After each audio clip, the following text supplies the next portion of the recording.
East African Community, 1999, but we have been here for more than 1,000 years.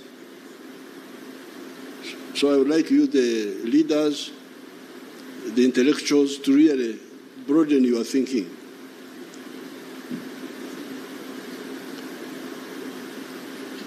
Now I have used the word trade connectedness of this area. Mark those words. Trade connectedness of this area. The area of the East African coast, Pwani, the savannah land of central Tanzania, and the Great Lakes. These areas have been connected trade-wise for more than 1,000 years.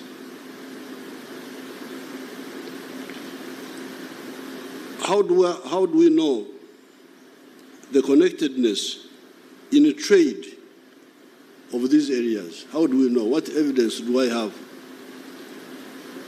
There are earthworks, trenches in the Zimbabwe district of Uganda, known as Bigobyamjenyi. There were ancient earthworks like fortifications in Uganda. They are called Bigobyamjenyi. Those earthworks were built by the dynasty of the Batrezi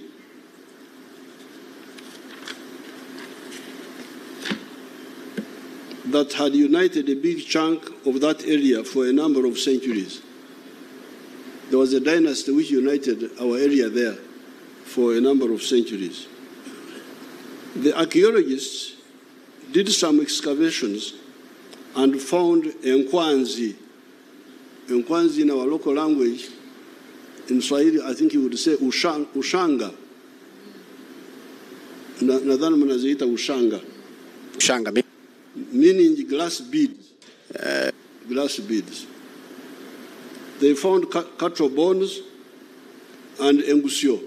Engusio are the broken pottery pieces of broken clay pots. There are also nearby mounds of ancient cow dung, what we call a mungu in our language, the ancient cow dung heaps. The archaeological items thus recovered were dated to have been used between 900 AD and 1350 AD. These glass beads were being used 900 AD up to 1350 AD. Among those items were the glass beads already talked about. Where had these come from at that time? Where did the ushanga come from to go 1,000 miles to Uganda? They were not being manufactured in Uganda or anywhere nearby.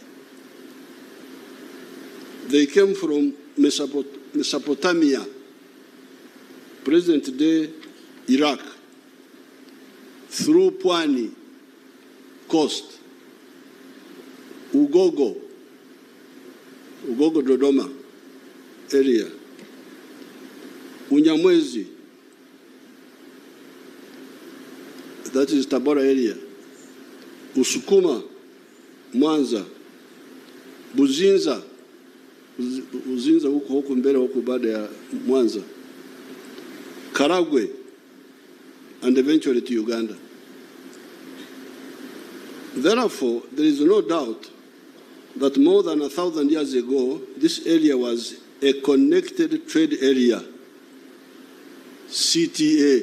Can we introduce that? Because you like to use, you like abbreviations. PTA, I don't know what, I don't know. So I have given you now a new one. CTA, Connected Trade Area. Your Excellencies, I'm not using the words free trade area. I will come to that also. FTA. This was not an FTA, it was not a free trade area, but it was a connected trade area. This is because it was not yet a free trade area. It was not an FTA. This is because some of the greedy chiefs along the trade routes were extorting what they were calling hongo. Hongo, I knew hongo to be like bribery, but when I read the literature, it seems as if they were talking about customs, about taxes. When I say hongo, you can, of course, here I'm being guided by Huntington Speak and Stanley. They are the ones who wrote about this, so I don't know, they were using the word hongo.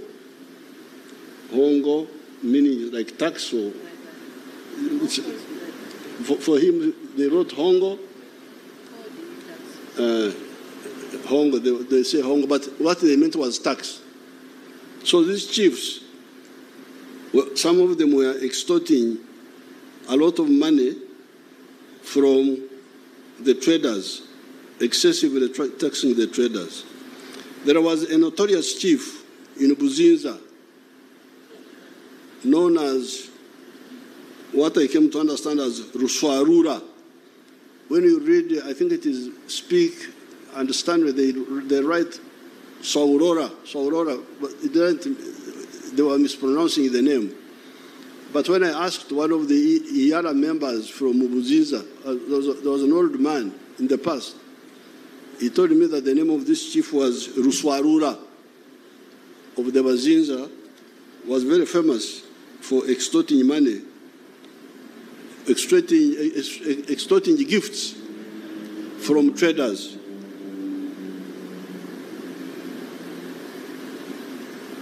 The other European travelers had written his name as Uswarora or something like that.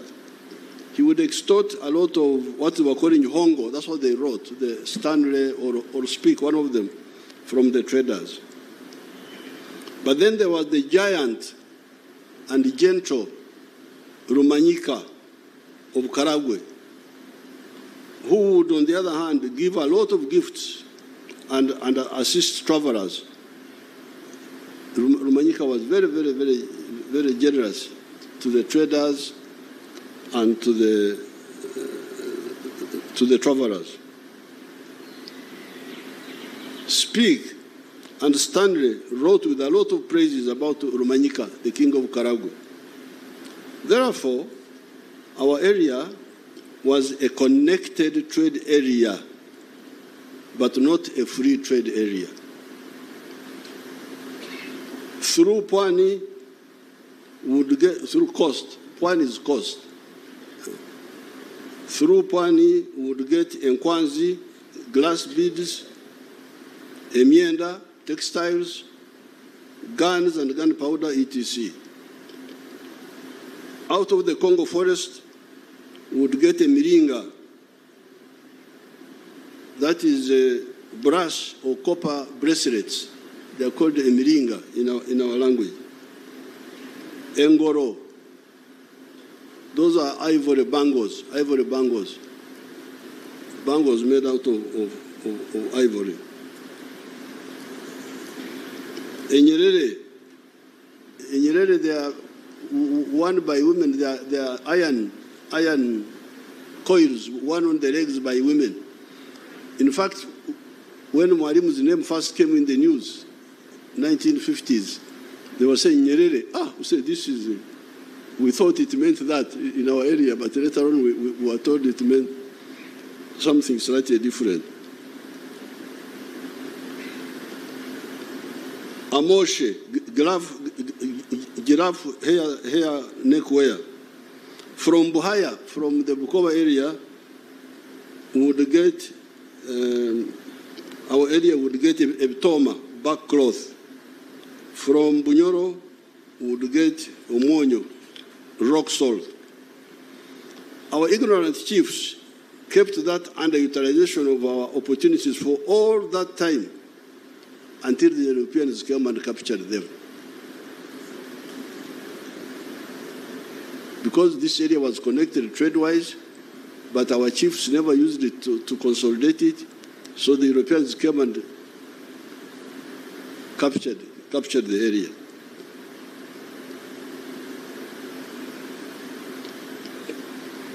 Now the Europeans first came to the East African coast in the persons of Vasco da Gama in 1498. Then they disconnected our connected trade area when they colonized the region and fragmented it among the English, Kenya and Uganda, the Germans, Tanganyika, Rwanda and Burundi, Belgians, Congo, the British and the Egyptian South Sudan. So when these foreigners came, because of our internal weaknesses, now what was a CTA became a DTA, a disconnected trade area. Thereafter, our CTA, connected trade area, became a DTA, disconnected trade area. This was the fault of the chiefs. This definitely was the fault of our chiefs. Vasco da Gama came here in 1498. That is when the first white man came to the East African coast, signaling a possible new danger to us. And that's how they were called Wazungu. Because I think they were asked, what are you looking for? Tunazunguka.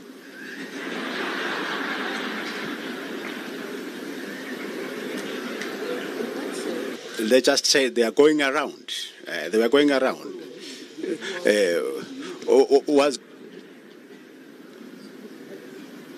Now, Vasco da Gama came here in 1498. The Berlin Congress that partitioned Africa into colonies took place in 1884-85. This is a whole 386 years of our wonderful chiefs watching the danger coming and doing nothing about it.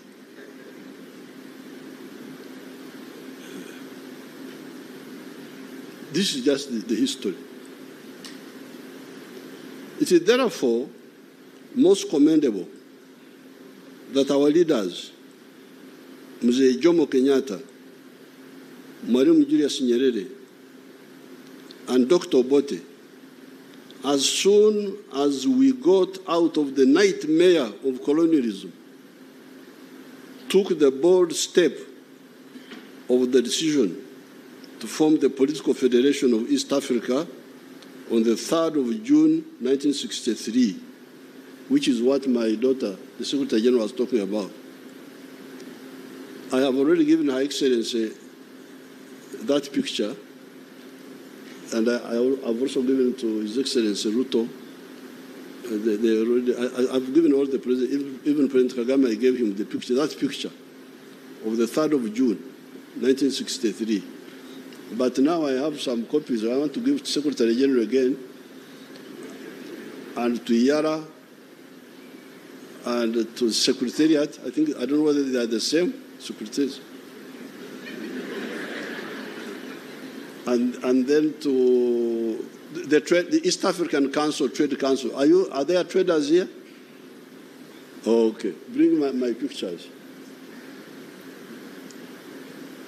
I have already given those pictures to their excellencies, the presidents.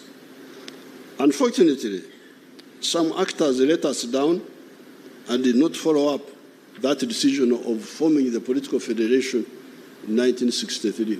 Picture zangu nyinyi waheshimiwa. I am glad Tanganyika and Zanzibar moved ahead and formed Tanzania, that has played a very unique role in the liberation of Southern Africa, as well as the fight against Idi Amin in Uganda. Because remember, muungano wa Tanganyika na Zanzibar was 1964. That was after Mwalimu and Mzee Karume noticed the hesitation by Obote and Kenyatta. That's how Mwalimu and Sheikh Abedi Karume said, wacha tuende mbele sisi. Because in the 1963 meeting, Zanzibaris were not yet independent. I don't think Zanzibar was independent by 1963. Even Kenya was not yet independent, but they were coming to independence. I think Zanzibar got independence in 64. Revolution is 64. And independence was 63. 60? 63. 63. Independence. Oh, okay. When we didn't want that independence, we did revolution. Oh, okay. So, when Mr. Obote and Mzee Kenyatta hesitated, Tanganyika and Zanzibar went ahead and formed the United Republic of Tanzania.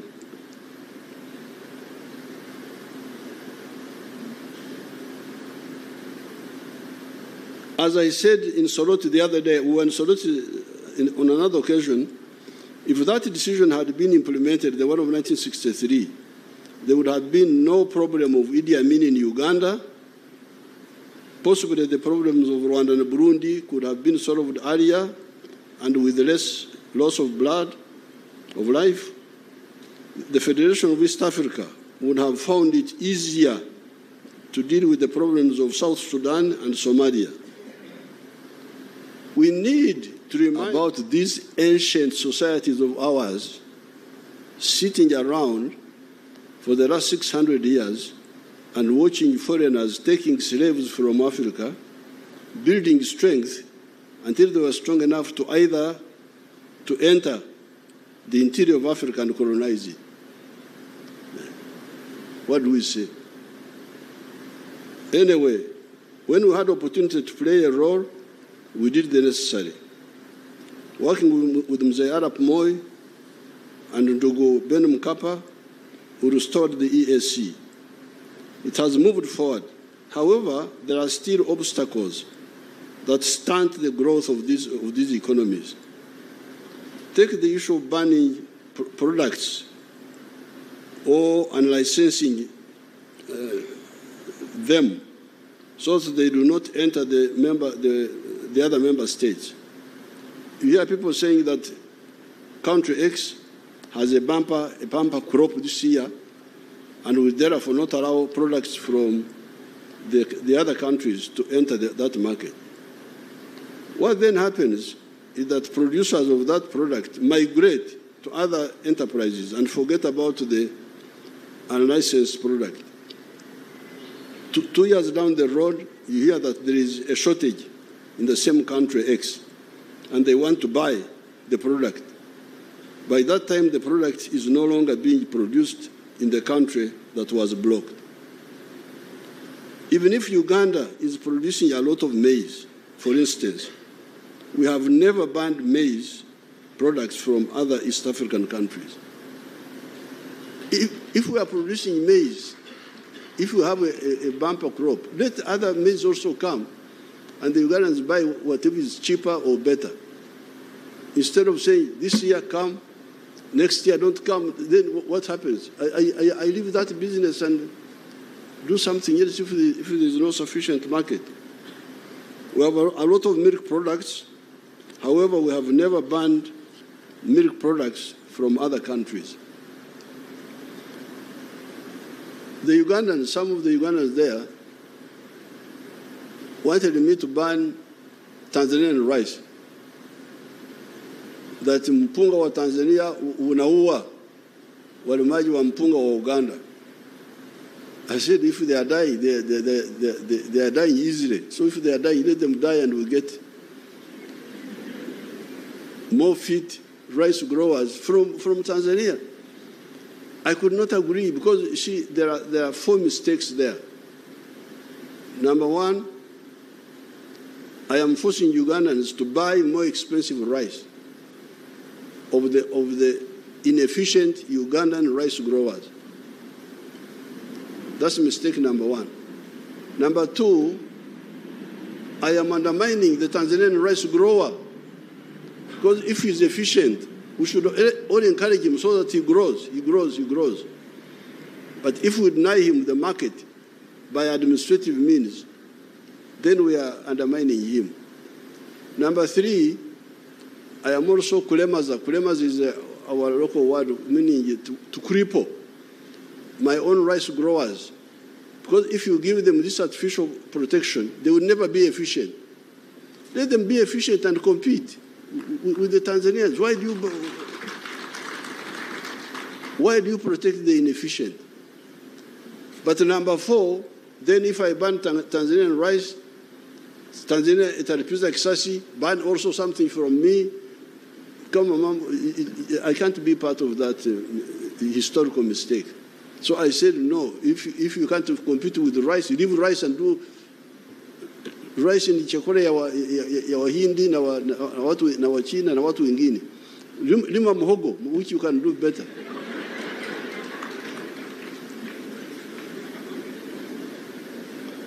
I'm glad that Mzee Moi and Mzee Mkapa worked with me to reconnect the markets of this area.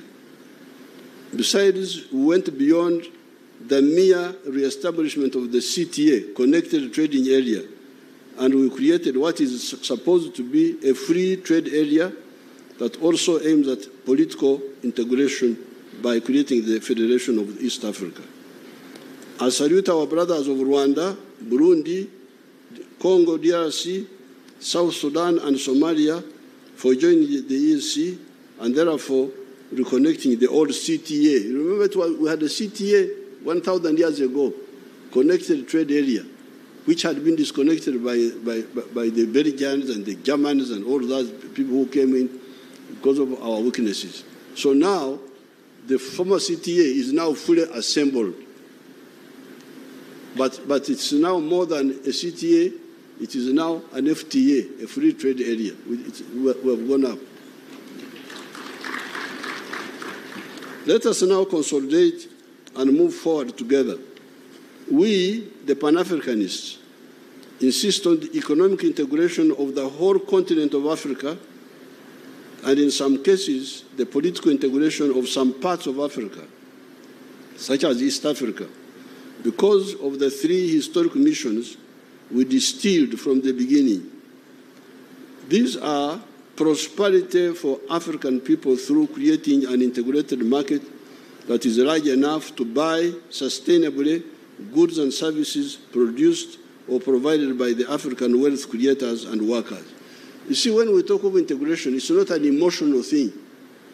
It's not that I want to be with the Kenyans, I want to be with the Tanzanians, I'm dying to be with this one. No.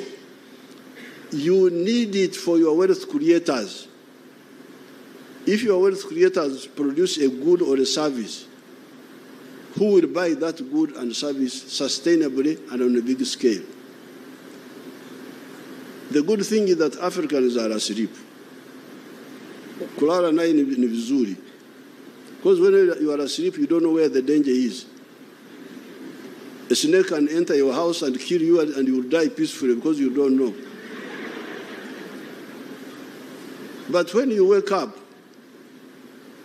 and you, like the Ugandans used to be very tribalistic. Tribalism, religion, Catholics, Protestants, Muslims. Now, when we have been fighting with them, they are woken up a bit now. So they produce a lot of milk. The internal market is not enough. The maize, the internal market is not enough. So if the Africans wake up, then they will be able to see the blindness. If the internal market of Uganda is not enough, if the internal market, I can see Tanzanians are now beginning to sell things into Uganda, beans and so on. So now the question is, where do they sell these products? Because there are examples in the world, like the United States and Latin America. Latin America has got more Maria City, more natural resources.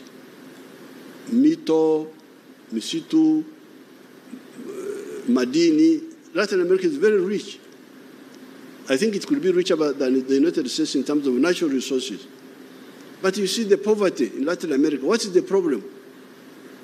Wako na mali asili ya ajabu, lakini ni maskini ajabu. What is the problem? Because of the way they are organized. You cannot succeed to do business in many of the Latin American countries. I think one of the reasons, that's why I heard that you had high-level experts and so on. These high-level experts could tell us, why is it that Latin America is in misery and the United States is very prosperous? Could it be because of the connected market of America, of the USA, the fact that the founders of the USA created a big space for wealth creators? If I produce a good or a service, I have got enough buyers to buy it, and I can expand and produce more. Could it be that? Let's get an answer from the experts. So, reason number one why we support Pan-Africanism is that it will solve the problem of prosperity for our people by creating a big market for them where they can sell what they produce without limit. Now, the second one is that strategic security, to guard us against all threats from wherever. You hear that the Americans have to guard us against all threats from wherever. You hear that the Americans have gone to the moon. The Chinese have gone to the moon. The Russians have gone to the moon. Recently, the Indians went to the moon. The Africans are here.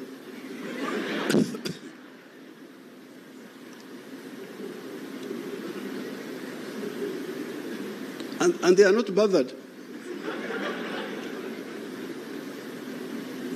So, are we going to be like the chiefs? Because you remember the chiefs. You remember the chiefs. When Vasco da Gama came and passed years, anazunguka. And they couldn't see the danger and wake up and unite us. So people are going to do, what are they going to do at the moon? Sisi tuko hapa tu. Wako huko juu wanatuangalia kama vidudu vile vinakula sukari. This is very dangerous. I'm glad you invited me. So that I tell you, because you are the ones who invited me.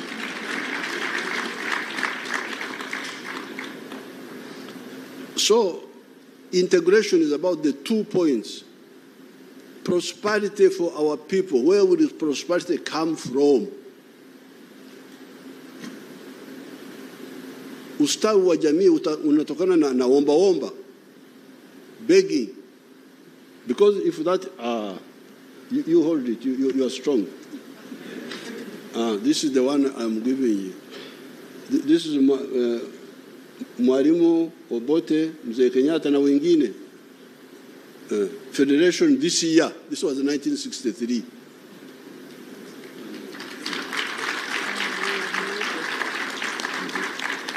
So one is for you again. The other one is for Iyala. The other one is for somebody else. You take them. So the strategic security is very dangerous. When you hear people going to the moon and we are here, Uganda is developing. Uganda will become, even Tanzania has joined Kenya joined the middle income status some time ago. Tanzania has joined. We also have joined, although they have not declared us. We are waiting for the headmaster to declare, I don't know.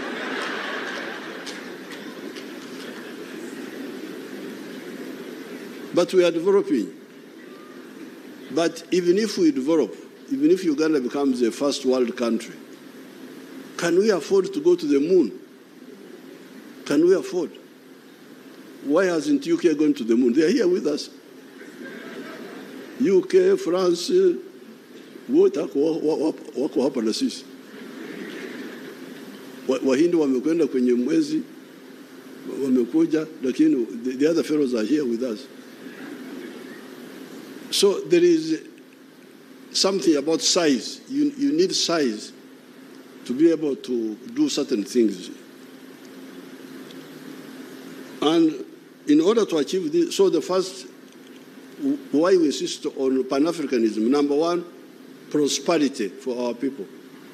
But number two, strategic security, to be able to guard ourselves against all these adventurers. And using the undugu that God gave us, we are lucky.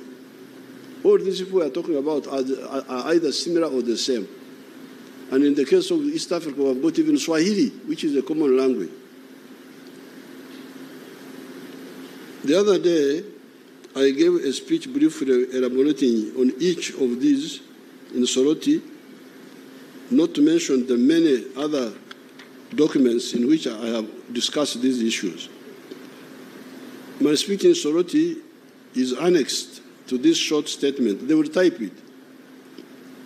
What I want to highlight on this occasion is the question: why should this ancient connected trade area of more than 1,000 years of similar or linked people be lagging behind countries that do not even exist when this CTA was 600 years old? Because by the time the Karambas went to America, 1492, our CTA had been here for 600 years or more. Our connected trade area, this area we are talking about. The Kenya side, the connection was not so much because of the Maasai. The Maasai were stopping trade from the coast. But here, we had this ancient connectivity. Maybe the other question would be, who would lose if this ancient land of our peoples that has been connected trade-wise for more than 1,000 years was to integrate family, both economically and even politically? I thank everybody.